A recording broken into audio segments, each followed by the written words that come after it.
Jai Om Vishnupada Paramahansa Parvrajacharya Asata Sata Shri Srimad Abhacharya Bhaktivedanta Swami Srila Prabhupada Ki Jai. Jai Om Vishnupada Paramahansa Parvrajacharya Asata Sata Shri Srimad Bhaktivedanta Swami Goswami Maharaj Prabhupada Ki Jai. Praise go Shri Krishna Chaitanya Prabhu Nityananda Shri Advaita Gadadhar Shivasi Gaur Bhaktivinoda Ki Shri Shri Radha Krishna Govindam Shanta Radha Nigari Govardhan Ki Vrindavanam Ki Gauri Mayapurdam Ki Gangamayi Ki Jagannamayi Ki Bhakti Devi Ki Srimati Tulsi Devi Ki Harinam Sankirtan Ki Transcendental Book Distribution Ki Srila Prabhupada Ki Samaveta Bhaktivinoda Ki Lord Premanandi, all glorious to the assembled devotees, all glorious to the assembled devotees, all glorious to the assembled devotees, all glorious to Sri Guru Go Ranga.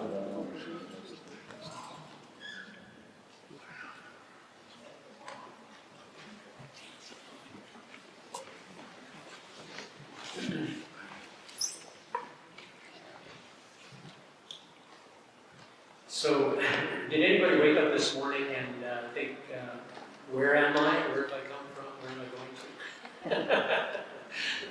If you have, then you've come to the right place. And I'm sure those people who didn't put up their hands, most of you have probably already done that. Figured out, and you're here today to maybe learn a little bit more. So, as I've been asked to perform this service of giving the talk, and I just hope that I just hope and pray that I can be of service to you all and give a little bit of my understanding of Krishna consciousness, which many of you probably have a much better understanding than I do. But I will attempt to repeat Srila Prabhupada's words as best as possible. The talk for today is entitled, How to Get Rid of the Notion that I am attractive. So, getting back to that question, how did I get here? That is because at some point we started to think, wait a minute, Krishna's the all-attractive, he's getting all the attention. I want to be the center of attention, and I want to be attractive to everybody. And so Krishna went, okay, well, that can't happen in the spiritual realm, so you have to go to the material realm. And then you can fulfill that desire somewhere. Krishna sort of under his breath goes, but you don't know what you're getting into. And so we end up here in the material world, and now we have the four complexities of life: birth, old age, disease, and death. Those things are concomitant. Once you have a material body, you're bound to take birth, you're bound to grow old, you're bound to get disease, and you're bound to die. And so it really becomes a miserable existence, because what happens when you're born? When you're born, you just come out of the womb and you're looking at the world, and then everybody, is like, oh, look at this baby, he's so wonderful. And the mother takes the baby in her arms, and immediately the baby feels, caressed and happy like that. And he thinks, oh, I'm attractive to somebody. The baby immediately starts thinking that. Somehow or other, I am attractive to this person, this other person. And so I am going to do, whatever it takes. And gradually that consciousness grows so that the baby is reciprocating with the mother. But they have this mutual attraction. And by service of the baby and the mother, the father begins to enter into the equation. I mean, at the beginning, the father, yes, he's there and he's held the baby even on the first day and in the first few hours. But he hasn't carried the baby for 9 months. So the relationship is still a little distant.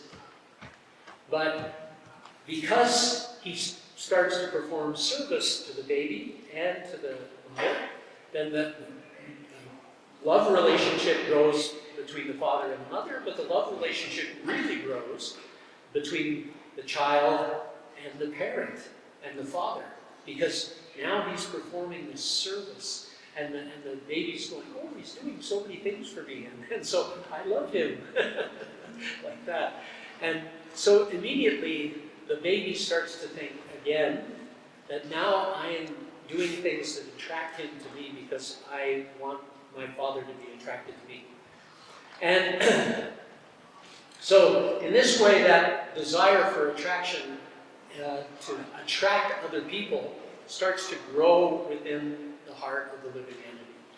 And everybody grows up thinking, well, Krishna Bhagavan, he's in control and possesses the 6 primary opulences. And those are money and renunciation,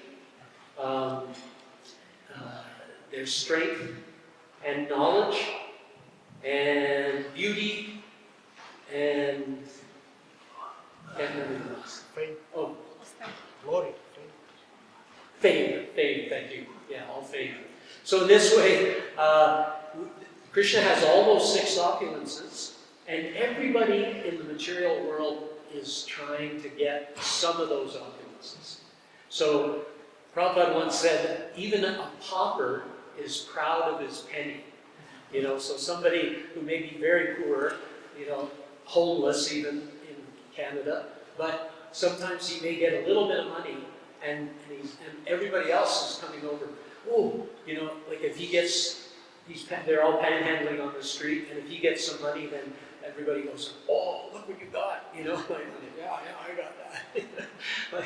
like that. So in this way, he's proud of that little bit of money. And we may get a little bit of beauty in the material world. Everybody is born with some beauty, but there's no beauty that is anywhere close to Krishna's beauty. Krishna is unlimitedly beautiful. We are just minutely and very limitedly beautiful. And some more than others, of course. And that comparison always starts to be there, right? Because it's that initial competition with Krishna where we decided that, hey, he's doing everything and getting all the attraction. I want to get the attraction. So now we are competing with others. And so, the Olympics just passed. And of course, what is that? It's just a whole competition where people are competing with each other. They're trying to get the gold medal, and they're trying to be the best in the world and be the most famous, for getting that gold medal. They're all trying to go after that.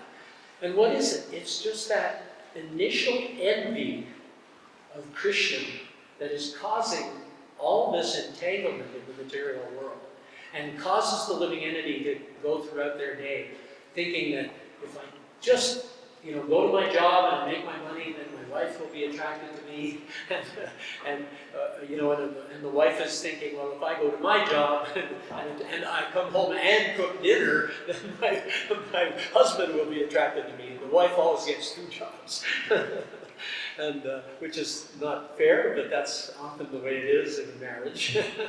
But it's a very trying position. One finds himself in this constant trying to attract everybody, attract the opposite sex, attract young people, old people, greater society. Everybody's trying to be attractive.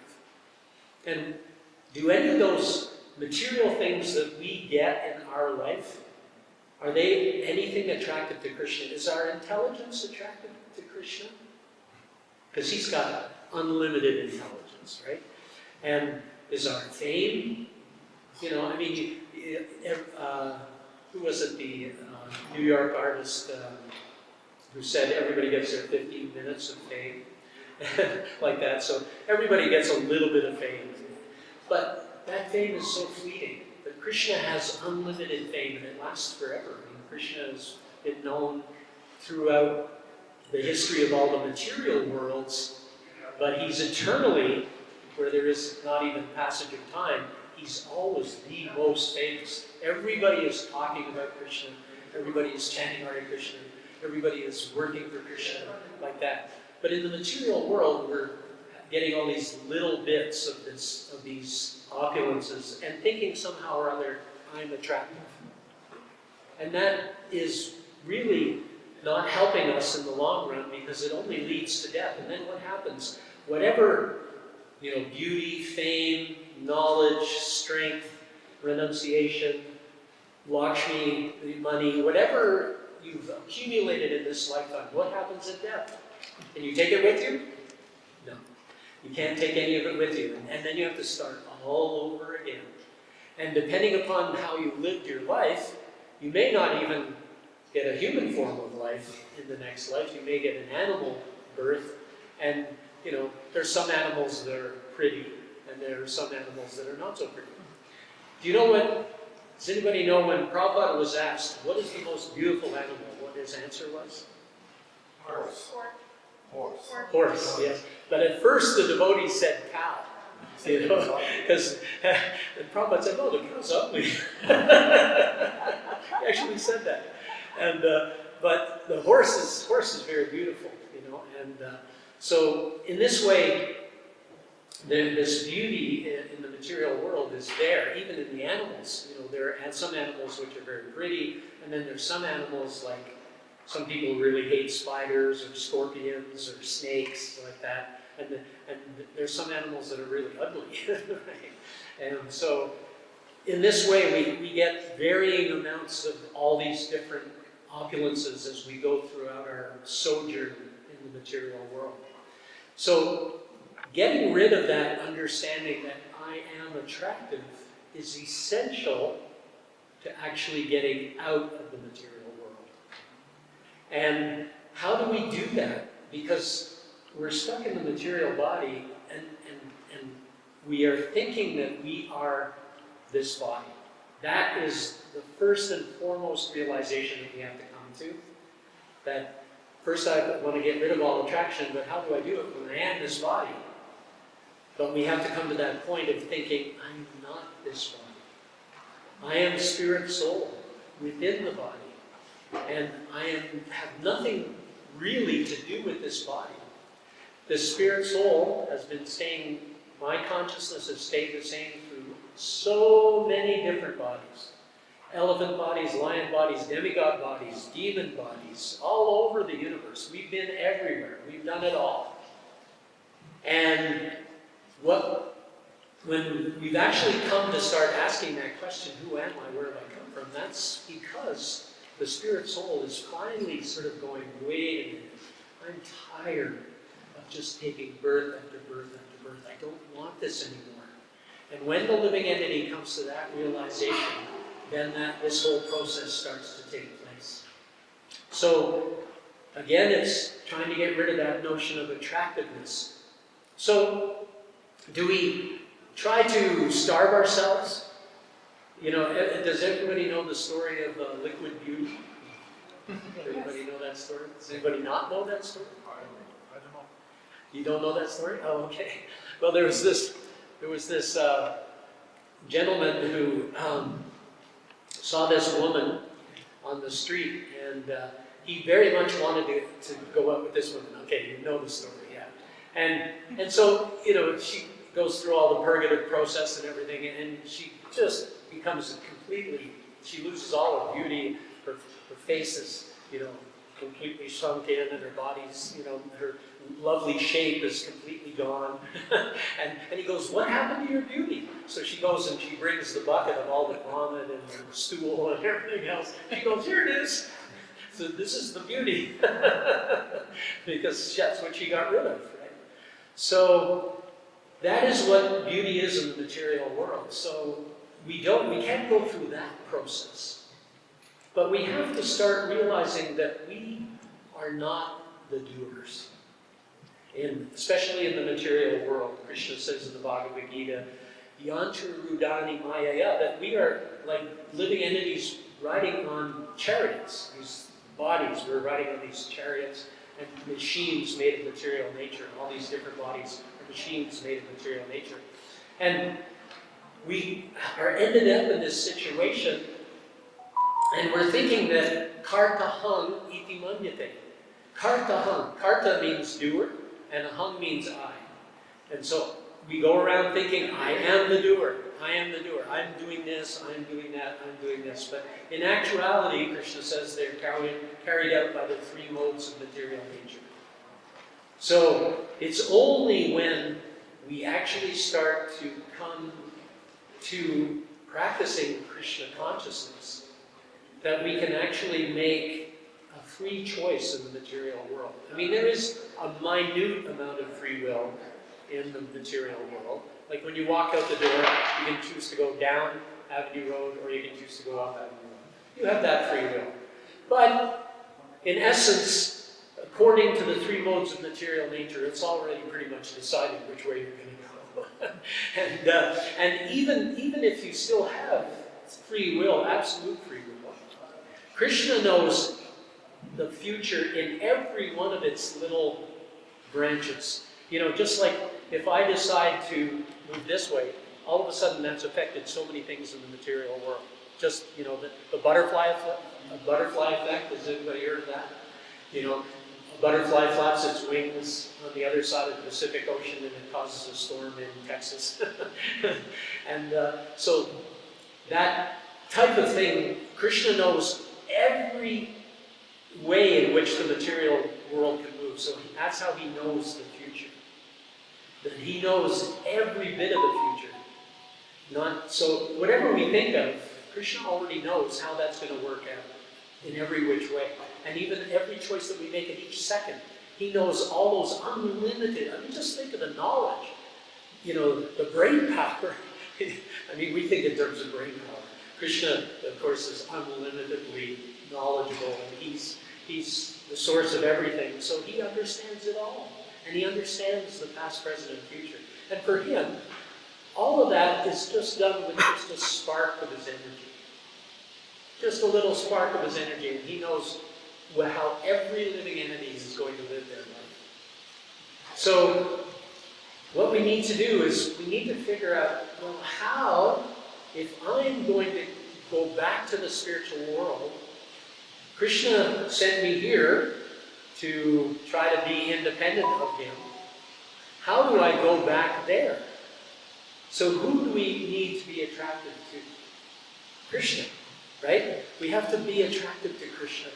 And how do we be attracted to Krishna? Not, again, by any of those material opulences, but we have to start developing spiritual opulence.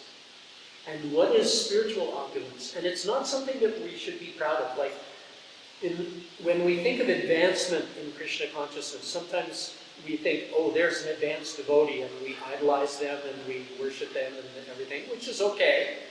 But at the same time, we shouldn't think that when I become advanced, then, oh, people will worship me.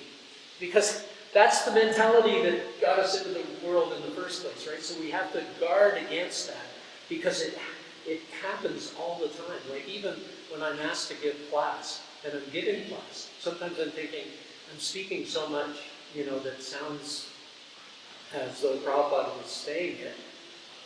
But I am just trying over and over and over again just to be the servant of the servant of the servant. And we have to chase away that understanding that somehow or other I'm advanced in my Krishna consciousness. Lord Chaitanya is the third verse of Shikshastika. Trinadati Sunicena, Roriva Samishina, Manina, Manadena, Kirtaniya Sadahari. One should chant the holy name of the Lord in a humble state of mind, thinking oneself lower than the straw on the street. One should be more tolerant than the tree, devoid of all sense of false prestige, and should be ready to offer all respect to others. In such a state of mind, one can chant the holy name of the Lord constantly. So that humility is the essence of what Krishna is talking about, how to get back to the spiritual world. When Krishna says in the Bhagavad Gita right at the end, Sarvadharman prajaja mamekam sharanam vraja aham tvam sarvapapeyo mokshayashyami masucha.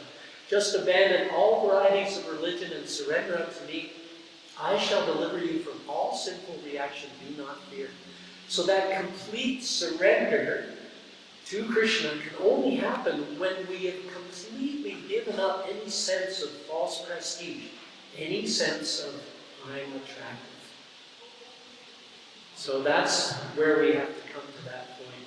So it's something that is ingrained in our consciousness, and how do we get it rooted out of our consciousness? And that is by the process of sadhana bhakti. And what Prabhupada, in quite a number of initiation letters, if you go through the letters of Srila Prabhupada, he writes sometimes to his disciples, always chant your 16 rounds, minimum 16 rounds. And there is nothing more important than this, chanting 16 rounds. Although at one point Prabhupada did say health is actually before sadhana. You have to be healthy in order to do your sadhana. So you have to maintain your health. But at the same time, right after that, as long as you're taking care of everything, getting right sleep, eating properly and everything, then the rest of it should be chanting this minimum 16 rounds. And that way, we then go back to the first verse of Shikshastakara. Cheto Darpana Marjanam Dhamma Mahadavagi Nirvakam Shreya Kairava Chandrikamatanam Dijvadu Jivanam Anandam Mudivardhanam Prahipanam Manamritasvadanam Sarvatmasnapanam Param Vijayate Sri Krishna Sankirtanam. All glories to the Sri Krishna Sankirtan, which cleanses the heart of all the dust accumulated for years and extinguishes the fire of conditional life of repeated birth and death. This Sankirtan movement is the prime benediction for humanity at large because it spreads the rays of the benediction moon. It is the life of all transcendental knowledge. It increases the ocean of transcendental bliss, and it enables us to fully taste the nectar for which we are always anxious. So that nectar is association again with Krishna.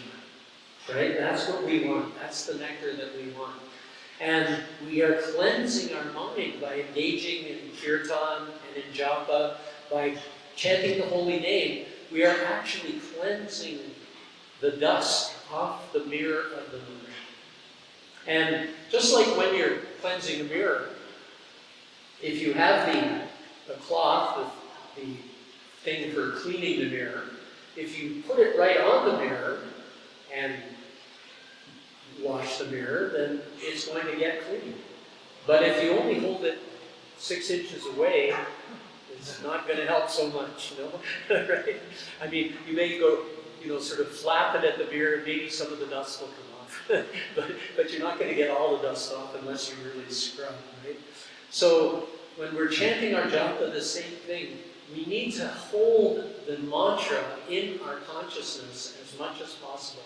And really understand that Maha Mantra is non-different than Radha and Krishna dancing on our tongues. And if we are understanding that, speaking it, then we will eventually be able to have full realization of Radha and Krishna dancing on our tongues. And then we will actually see them before us. But it takes a lot of cleansing of the mirror. Because that mirror is really dirty.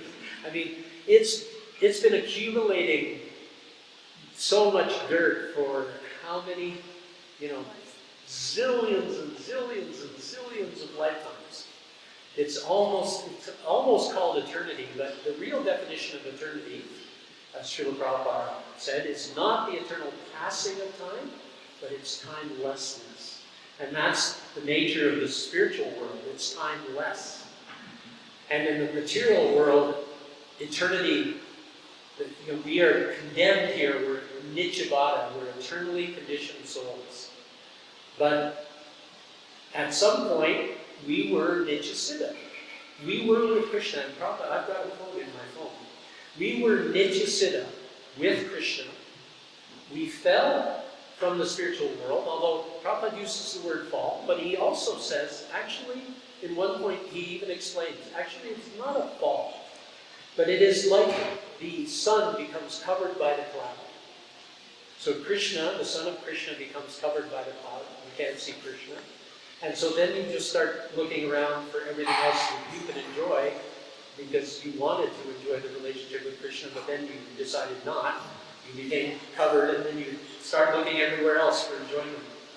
So when we give up that understanding that I am the enjoyer, that I am attractive, and we take up that I am the servant of the servant of the servant.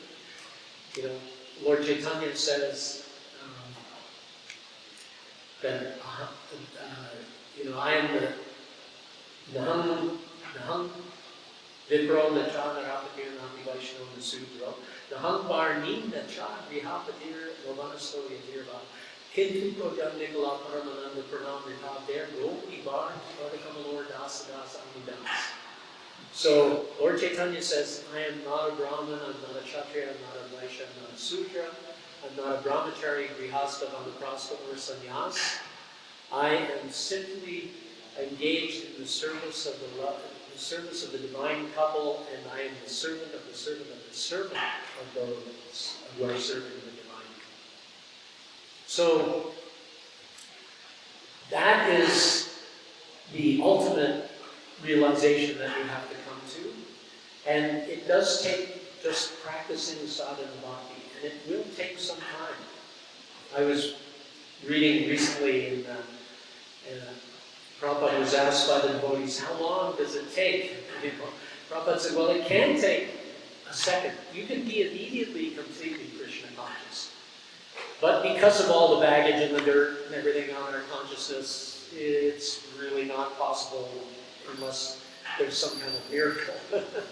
But if we take to the chanting process, Prabhupada said that it may take 40, 50 years chanting. So if we're not chanting so well, it could take a little longer. And I know that my chanting is not so great, so it's probably going to take a little longer. But Prabhupada also, in one lecture in Mayapur, Prabhupada spoke about how we have to be cent percent. That's a term that Prabhupada came up with himself. Cent percent, like 100%, cent percent. It's the same meaning, but I think Prabhupada was the first one to quote that cent percent. Anyway, even if he didn't, it's a great, understanding. We have to be 100%, cent percent devoted to Krishna. And so we're all thinking, like, wait a minute, I have all these little things that I'm kind of hanging on to, and what if I die in that state? And the devotees asked Prabhupada during the class, first devotee put up his hand, when Prabhupada said, are there any questions? And Prabhupada, you said cent percent. It seems very difficult to get to cent percent. Prabhupada said 90%. So then there were a few more questions, and the class ended, and as they were walking out, and the sannyasis were following Prabhupada, and one of the sannyasis said, Prabhupada, even 90% seems like a lot.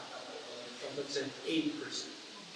And then they were going up in the Lotus building, the steps up the Lotus building, Prabhupada's quarters. How many people have been to Mayapur and seen the Prabhupada's quarters there? Yeah. So Prabhupada was going up the stairs, and the one sannyasi goes, Prabhupada, even 80%, 70%, but that's it. But then he even got upstairs and he said, don't worry, I have a key to the back door. So if we really are trying our hardest, what Krishna and Prabhupada and the Parampara all want to see is our effort. It's not that we can purchase our way back to Godhead by our chanting. But if we just make a sincere effort each day to try to get better, then Krishna will appreciate that. It's, by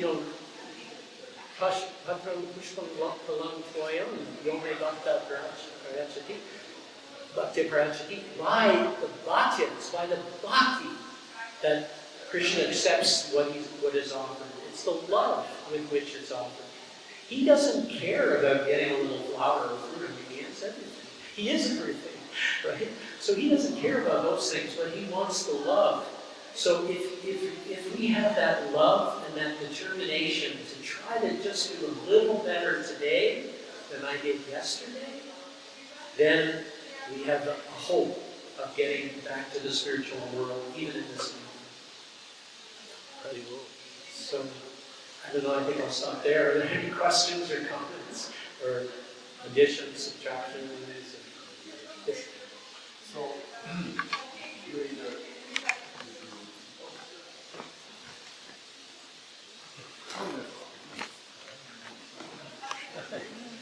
Hare Krishna. So during your lecture, you mentioned about surrendering, complete surrendering to Krishna, yes? And I wanted to ask, just before you said something about surrender, what exactly means surrender? Okay? What exactly means how to surrender? But then you said to, I believe, to think of ourselves that we are not doer, right? That anything, that whatever we have does not belongs to us. Yeah. But then it's very interesting because today on my feed, Facebook feed, came this very famous Prabhupada audio when he was speaking, he started choking and crying. And if I can read to you, and he says, two lords, Nityananda Prabhu and Sri Chaitanya Mahaprabhu, they have appeared just to reclaim the fallen souls of this age. They are more kind than Krishna. Krishna, he is also very kind. He comes to the river, but Krishna demands that first of all surrender. Chaitanya Mahaprabhu even does not demand surrender. He's so kind. And he then said, a voice choking. So take shelter of Sri Chaitanya Mahaprabhu and be happy. Thank you very much. So what exactly that means? You know, because in Bhagavad Gita, Krishna really says, surrender and then you will have all protection. And then, he said,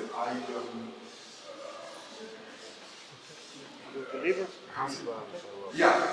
So what it now means, do we need to surrender or we just need to Chaitanya Mahaprabhu and Nityananda Prabhu? Yeah, when I talked about Prabhupada having the key to the back door, that kind of made me think, Prabhupada was sort of saying maybe we don't need to surrender. And really, when we take shelter of Lord Chaitanya and Lord Nityananda, what do we do? Do we just do nothing? No. What do we do? We chant, right? Yes, exactly. We chant. And so he's inviting us to join in kirtan, which is the easiest surrender. Arjuna had to surrender, and what did he have to do? He had to go shoot his grandfather, his teachers, his cousins, and everything. It was pretty horrendous, when you think about that surrender. And Lord Chaitanya comes and as Prabhupada said, all he wants is our surrender. So all we got to do is just chant.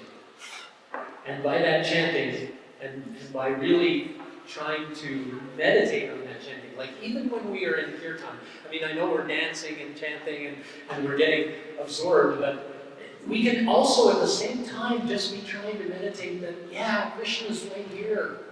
I can remember sometimes, it's sort of a mental concept, but being out on Harinam and going down Bloor Street, Dharma Brahma and I sometimes we're walking along, and I'm just thinking, by our chanting, hopefully, Lord Chaitanya and Lord Nityananda, and I could see these huge forms of Lord Chaitanya and Nityananda in my mind's eye, and they were bigger than all the buildings. and they're coming down and they're stepping on everybody because all these people are getting to hear the holy name. And so they're getting the dust from the lotus feet of Lord Chaitanya and Lord Nityananda, and they're getting hugely blessed to the point where they will eventually become devotees. I can remember when I became a devotee, when I first saw devotees, I was not, like many devotees who were instantly attracted by kirtan. I was not like that. I saw kirtan and I said, these guys are crazy.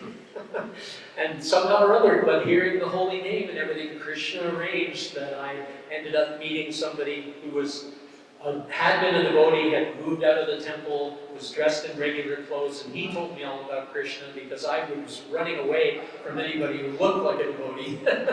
And Krishna arranged it. So, somehow or other I got the mercy. So all these people that are out there hearing the holy name, like I originally first heard the holy name and went, not for me, thanks. And somehow or other, here I am. So Krishna arranges everything. And Lord Chaitanya and Lord Nityananda, they are, in this age, dancing all over the world with the devotees on kirtan and spreading their mercy to everybody. And that's why Prabhupada was in tears, because when you think about that compassion, and it really is, on Lord Chaitanya's appearance day is coming, and we often talk about one of the purposes of Lord Chaitanya's appearance.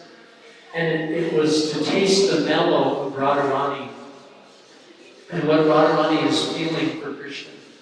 But Radharani also has that more compassionate nature, right? And she has that compassion for all the living entities. And so when Lord Chaitanya comes, he comes with that to experience the ecstasy of Radharani, but he also comes with the compassion to give the holy name to everybody. And anybody who walks out of here today, and I'm looking at those sitting out here, if you go home and you start chanting Hare Krishna, even if you just wake up in the morning and you chant the Maha Mantra once, Hare Krishna, Krishna Krishna, Hare Hare, Hare Rama, Rama Rama, Hare Hare. If you do that even once every day, I guarantee you your life will change in a really good way. And you will start to see things, and you will start to realize, you know what, I've got to serve this holy name. Because just like the holy name is serving me, it's changing my life, things are getting better. So now I've got to serve the holy name. Just like the child, I was talking about the child, the father's doing so much for the child child's thinking, okay, now I've got to serve the father, like that. So in this way, every one of us, if you just start chanting a little bit every day, your life will become sublime. Prabhupada used that word, sublime, which just means it's beyond any description of wonderfulness. It's just above and beyond that. Our lives can become truly sublime. And as a devotee, I can remember first becoming a devotee, and it seemed a little difficult and a little hard, and chanting 16 rounds every day. And I was living in the temple, sleeping on the floor, going out on Harinam every day, and only sleeping 6 hours. It was when we were really regimented. It was really, and but very soon after, it didn't take long before I just felt this is very natural. Wonderful. I'm really. It's like the Nectar of Instruction talks about how the holy name is kind of like, at first it may be like somebody who has jaundice, right? There's a verse in the Nectar of Instruction that talks about this, and we are afflicted with the jaundice of avidya, ignorance. And so when we're chanting the holy name, at first, sometimes it doesn't seem so pleasurable. It's kind of like if you have jaundice. How many people have had jaundice here? Yeah, I've had jaundice. And I don't know if you remember, but if your family ever tried to give you anything sweet while you had jaundice, it tasted horrible, right? I had that same experience. Everybody has that experience because it's a chemical reaction. But you get a little bit of sugar and it just tastes like horrible. I mean, it's like super bitter. It's like, oh, what happened? I used to love these cookies that my mother had, and I was eating a lot of those cookies back when I was a little kid when I got jaundice. And at one point I was thinking, I want a cookie, And she gave me the cookie and I bit into it. It was just like, whoa. What did you do with the cookies? That's horrible.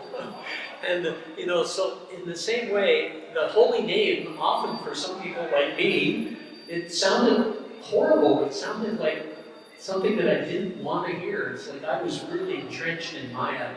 And that was something I didn't want to hear. But Krishna arranged that I ended up wanting to hear it. I ended up hearing it more and more. I've developed a little bit, perhaps even a tinge of a taste for the holy name. I mean, I do it every day, so there's got to be some taste, right? And but if we keep doing it, that taste will grow and grow and grow until we are tasting the most wonderful thing that can ever be tasted in the material or spiritual worlds, is that loving relationship with Krishna. So it's there for us. We just have to take it. So the holy name can start off tasting not sweet, like the sugar when you're jaundiced, and then gradually, but the cure, you know what? That's one thing I forgot to say. The cure for jaundice is actually sucking on rock candy. Like in India, you can get rock candy. They don't have rock candy so much in Canada. But in India, almost every little place, you go to temples often, and the Mahaprasadam is rock candy. And you suck on the rock candy, and even though it tastes terrible, that sucking on the rock candy is actually the cure for jaundice. So, in the holy name, at first may seem like it's hard to chant, and it's, you have to chant those 16 rounds, and it seems like a chore.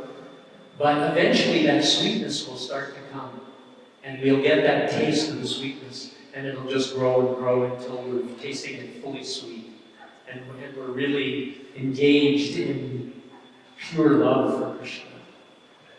So, it's a whole process. We just have to put ourselves in the hands of our spiritual masters and Srila Prabhupada and the Parampara, and they'll take us back home, back to Godhead. Prabhupada has the back key. If we're sincerely trying, Prabhupada will open the back door for us. And that goes for the next 10,000 years. Prabhupada is our most important guru for the next 10,000 years, because he's the one with the key to the back door.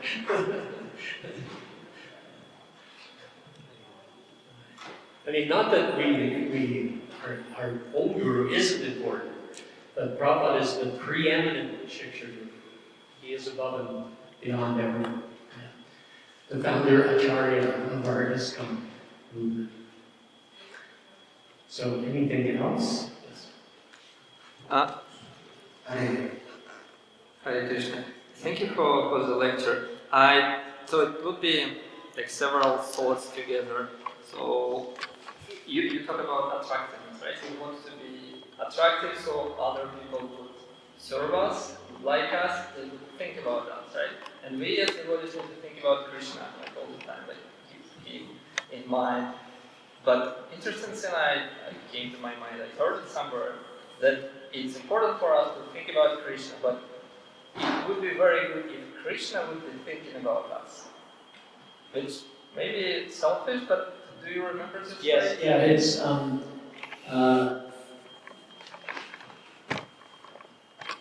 I think we should all, don't don't act in such a way that you don't want to see Krishna. Act in such a way that Krishna wants to see you. And as I said before, none of our material attributes are attractive to Krishna. So what is attractive to Krishna? It's bhakti. The devotional service is the attractive thing to Krishna. So we can give up all our other sort of attractive notions, and just think about serving Krishna and giving our time to Krishna. And when we talk about surrender, that's sort of part of it, and even taking shelter, we're actually, what is it that we do have in the material world that we're thinking we can use? And it's time, right? We can waste time, or we can utilize time, right? And when you utilize time for Krishna, that's real surrender, because that's the only thing that we really have practically in the material world. And it's running out all the time, and it's constantly passing. But it's the only thing that we really have some control over, is whether or not I use the time for me, or whether or not I use the time for Krishna. Or whether I'm using it for Krishna or his devotees. We should always be thinking that, and Lord Chaitanya, as I said in that prayer, Das Das Anudas. We should always be thinking, I want to be the servant of Krishna. So we should always be thinking, my child is a servant of Krishna. Hopefully I'm bringing my child up, and they'll also surrender to Krishna. Of course, they're their own persons, and you can't force them to become Krishna conscious. You just have to try to do your best, and then Krishna takes care of the rest. And so we just have to, keep acting, giving our time to Krishna. And if we surrender our time to Krishna, then Krishna will go, okay, if you're doing 24 hours a day, obviously, if you're 100% using your time for Krishna, like we even used to, before going to sleep at night, we would offer obeisances. Because going to take sleep is really just following the instructions of Guru and Krishna to rest the body so that you're ready to do service the next day. So we would, when we woke up in the morning, first thing we would do would be offer obeisances. And one of the things that we used to do around the temple is whenever we would meet devotees in the morning, we would offer obeisances. It was constant, like, offering obeisances. It doesn't happen so much anymore, it seems, in ISKCON, but you still see it around. I mean, and we do, when we haven't seen a devotee for a long time, we will, lunch, coffee, drink, stuff. But we could do it even more often, and just do it out of humility, do it out of a sense of, I do really want to serve you. If I can become your servant, then perhaps Krishna will notice me, right? But if I'm just thinking, hey, everybody should serve me, then Krishna's going to go, well, you are definitely not coming back to the spiritual world because you're still trying to figure out the material world. But if you're thinking, I just want to serve you, and you, and you, and you, and you, and you, I just want to serve everybody, then Krishna will say, okay, you can come back to me. That is the key. Maybe to the back door. That's the key to the front door, too.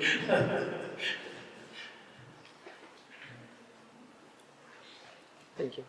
Anybody else?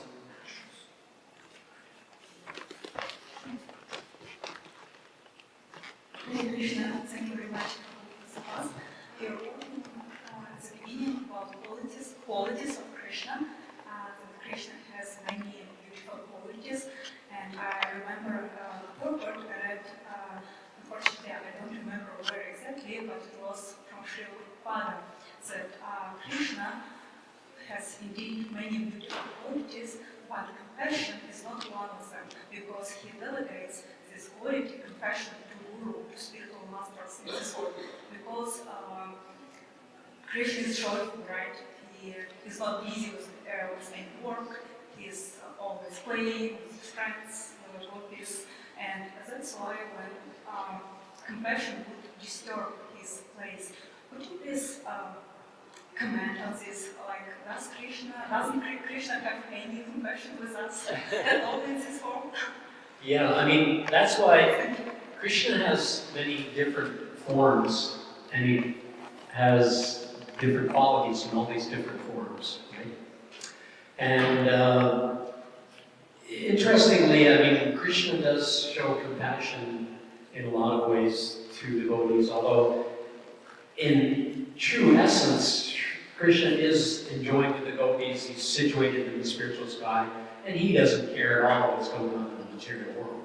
And we know through the agency of Mahavishnu, Garbhodakshaya Vishnu, and then the creation of the whole universe and then all our different bodies, that's how everything is taken care of in the material world. But Krishna's not, he's not at all, that's just a very small part of his being. So in a sense, yes, he doesn't have compassion. But at the same time, what does he do? He comes in forms like Lord Chaitanya with his brother Balaram as Nityananda, and they are unlimitedly compassionate. I mean, that story of Nityananda and Haridas Thakur, they were out preaching, and Nityananda saw Jagai and Madai, and he said, if I can make those two devotees of Krishna, then that will help so many others to see that they've been changed, so I can also change and become a devotee like that. And so Lord Nityananda approached them, and Jagai and Madai were particularly horrible people. They were drunkards and bullies and thieves and dacoits, and just they did everything bad. And so when Lord Nityananda approached them, hey, Prabhus, just chant Hare Krishna. And they were like, who are you? They came running at him, and they were like, get out of here! And Lord Nityananda knows, please, just chant Hare Krishna. And one of them, I think it was Madai, Jagai Madai, I think it was the second one, Madai. He actually picked up a stone or a pot, and he threw it at Lord Nityananda, and it broke on Nityananda's head, and it actually cut him. And immediately, of course, because Lord Nityananda is Balaram and Lord Chaitanya is Krishna, Lord Chaitanya knew instantly that Nityananda had been hurt. So he arrived on the scene instantly, this Sudarshan Chakra. And because he was really upset that this Madai had thrown this pot and injured Lord Nityananda. So what did Lord Nityananda do? He didn't go, yeah, get him! He didn't do that. He went, Lord Chaitanya, please, you've come to deliver the fallen souls, not to kill them, cut off their heads. Krishna's incarnation was to kill all the demoniac kings during that time. But Lord Chaitanya's incarnation is to deliver all the fallen souls. So Lord Nityananda started praying to Lord Chaitanya on his behalf. And as soon as Jagai saw that Lord Chaitanya was praying to Lord Nityananda on behalf of Madai, who had just injured him, he became convinced.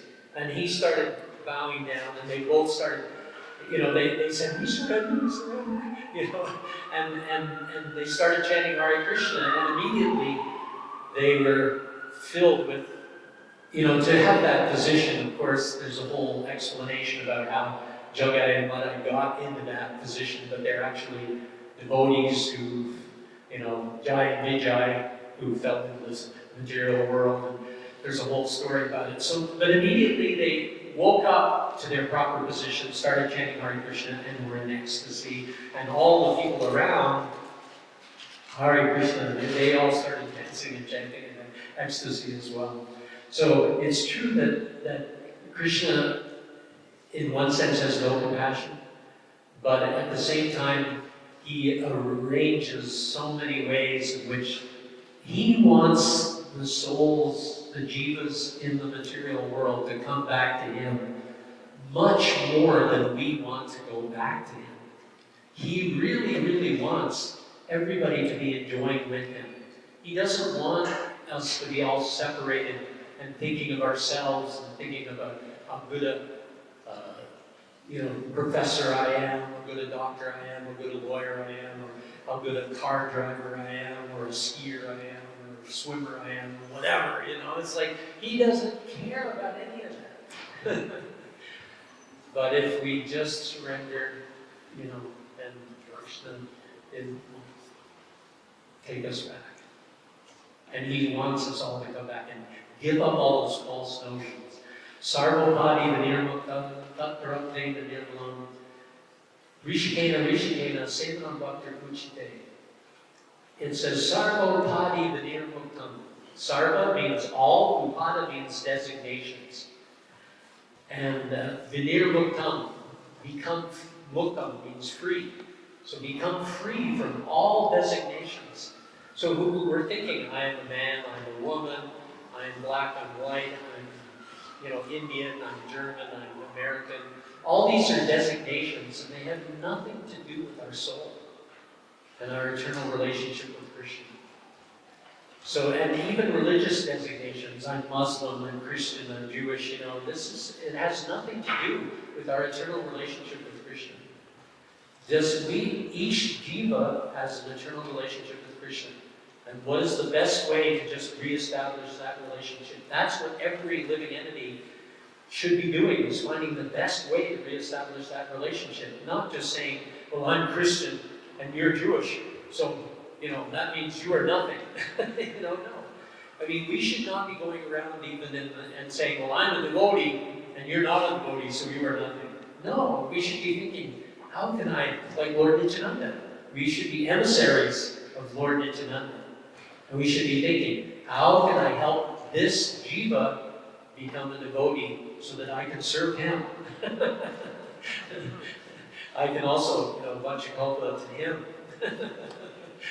That's what and when you go out on the street, you should be looking at everybody thinking, how can I make them a devotee so that I can offer obeisances to them and help them serve Krishna?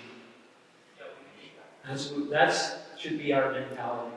If that is our mentality, then Krishna will definitely take us back to God.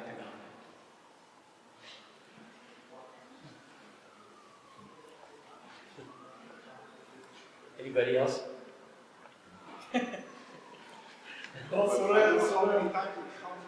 Yeah. We got about 10 minutes. It's a little bit longer, so. Oh, go ahead. Okay, so what it seems confusing to me, at least, it's you said that Krishna wants us much more than we want him. Because Krishna is unlimitedly good and loving, and he can do by just snapping of the fingers. Okay? But then in the same time, I understand that it must be willing from us, right? Okay, but then often in lectures, and even Prabhupada says, take a higher taste, right? So let's say, for example, we eating all our life, whatever, simple bread, and then somebody brings a cake, and then you taste the cake, and Prabhupada says, immediately you accept the cake, right? Highest taste. So why not Krishna give us just a little bit of glimpse of spiritual world, where we feel that immediately, because you see, NDE experience, near-death experience, every single one who felt those and who went in some kind of, I don't know which kind of realms they were, but none of them wanted to come back. None of them. They are so beautiful. Can you imagine that if we experience just for 1 second spiritual world, who wanna come back? So why not take same argument and same logic and say, if we feel that taste, we will immediately develop this higher taste. So why now we need to do something before you said, and not only you, but most of our teachers says, no, just surrender. But then in the same time, it's very hard to surrender. Although Prabhupada says in 1 second. So it's so confusing. Yeah, it really is a matter of how much we want it, because, Jiva Ananda Bodhivardhanam, it increases the ocean of transcendental bliss and enables us to fully taste the nectar for which we are always anxious. That's the Pranhu Vijayate Shri Krishna Sankirtanam, right? The kirtan. And so in kirtan, have you ever been in the kirtan where you're really and everybody's and you're in the spiritual world? You can feel it. You can feel it. You can get that taste, and it's a little glimpse. Now you may go home and you chant your job and you're saying, "I'm not feeling it," but we have to be careful also to really want it. And again, we have to be careful to avoid any offenses. And, the 10 offenses against the holy name, because that will also get in our way of advancing and getting a taste. So it's a process. And really wanting it is the beginning. And then when we really want it, then Krishna gives it to us in the form of kirtan. And I mean, I have seen people who joined us on the street in kirtan, and they're jumping up and down and dancing and chanting, and you can see they're in ecstasy. And they're probably going to go away. And I've even talked to some devotees who become devotees, and they said the first time I met devotees and they were chanting, and I started dancing and everything, and I walked away from that, and I just felt like the rest of the time in my, what I was doing outside of chanting, as soon as I walked away, I felt I'd come down, and I stayed down, and I wanted it again. So that's what you were talking about. But the initial point of the question was actually if Krishna wants us more than we do, then why not give us this glimpse Well, experience? because we came because we were envious of Krishna. So if we haven't given up that envy of Krishna, then even if Krishna gives us a glimpse of the spiritual world, what's going to happen? We were there, we were in that. We were in a perfect spiritual world, having full realization of our relationship with Krishna. And what did we do? We turned our back on him. So if we don't have that change of consciousness, then Krishna is not going to help to get a little taste, because we'll go, oh, well, that's where I came from. And, I'm still trying to enjoy here. It's not going to work. So it has to be that desire. And that's really, Prabhupada says, the lolyam. Lolyam means lust sometimes, or desire. Not material lust, but it has to be that eagerness, that real, all I want is Krishna. All I want is Krishna. Actually, one of the turning points for me, when I really didn't want to see a devotee or hear the holy name or anything like that, somehow or other, I had a conversation with somebody's parents in the meantime, and they asked me what I wanted to do with my life. And I said, I want to become a teacher, I want to figure out what life's about, and they said, oh, that sounds very good, but the material economic system will gobble you up and spit you out. And that just frustrated me like anything. And I can remember I went to sleep that night and I just started saying, oh God, I just want to know. I just want to know.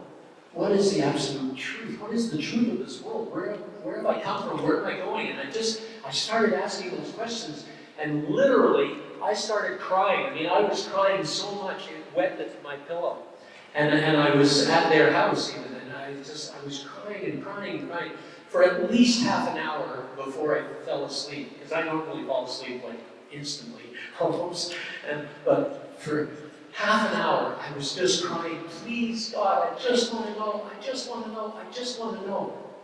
The very next day was the day that I met that person who was a devotee in the temple and who told me all about Krishna. And he talked to me for the first 3 hours without even mentioning Krishna.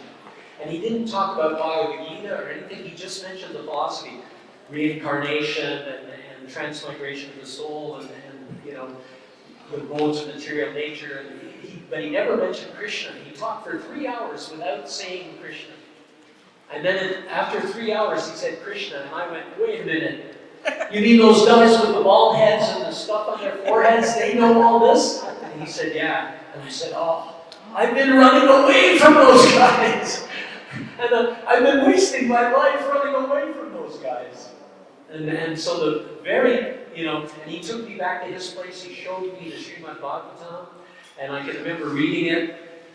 At that point, we had both actually taken like a little bit of marijuana and stuff, and I just remember thinking, I wish I wasn't stoned because I'd be able to understand this more.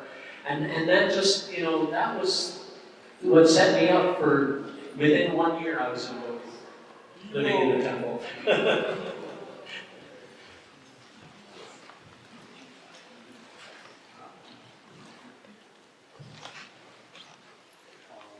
Anything else, or quick one? We got a couple of minutes. I'll try to make it super quick. It's sort of tactile, so if you could give like a super, quick answer. But if we already were in the spiritual world, then we're part and parcel of Krishna, right? How could we have wanted to even begin to, like, where would that feeling come to satisfy ourselves if we were in this perfect place and we were these perfect beings? How could we, if we've already been there, and then what's the chance that we won't want to come back here again if or once we do get back? Yeah, the living entities, the jivas, are known as tatashta shakti. And tatashta means they can go either way.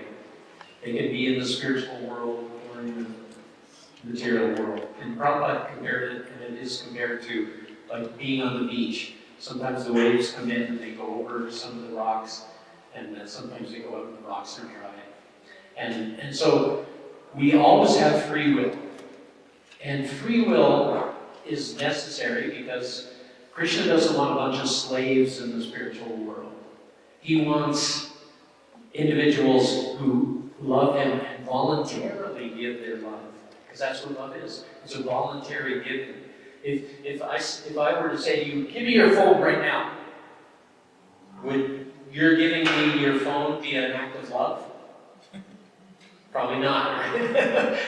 it's like, but if I said, oh man, my phone's broken, and you said you can use mine, that is an act of love.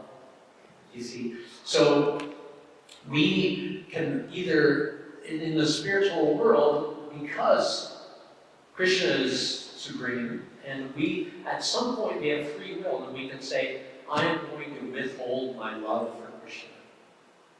We have that ability, and sometimes we misuse it. Prabhupada says it's a misuse of our free will. And you know, everybody makes mistakes, and we made the big one. and so we ended up in the material world. And now we just have to correct that by performing bhakti. And actually, quite amazingly, if you live a life of bhakti, you go back to the spiritual world. If you live a life of still trying to live separately from Krishna, then you don't go back to the spiritual world. So the choice is ours, always. So Krishna's giving us that choice, and he says that when you come back to me, you don't return to this material world. Now, there is a devotee who asked Prabhupada, does it mean you never come back? And Prabhupada said, you always can come back. It's not like the door to the material world is locked. It's open, you know, because that's free will. That's the nature of free will. Krishna gives us that opportunity. But because we've come back to Krishna, more than likely we're going to realize, I don't ever want to go there again. Even though, because the spiritual world is timeless. So even though that whole sojourn, zillions and zillions of lifetimes in the material world, in the spiritual world, it was just like we were, like, Krishna's the center. And then we wake up again right where we were. Because all of that zillions of years was just like nothing in the spiritual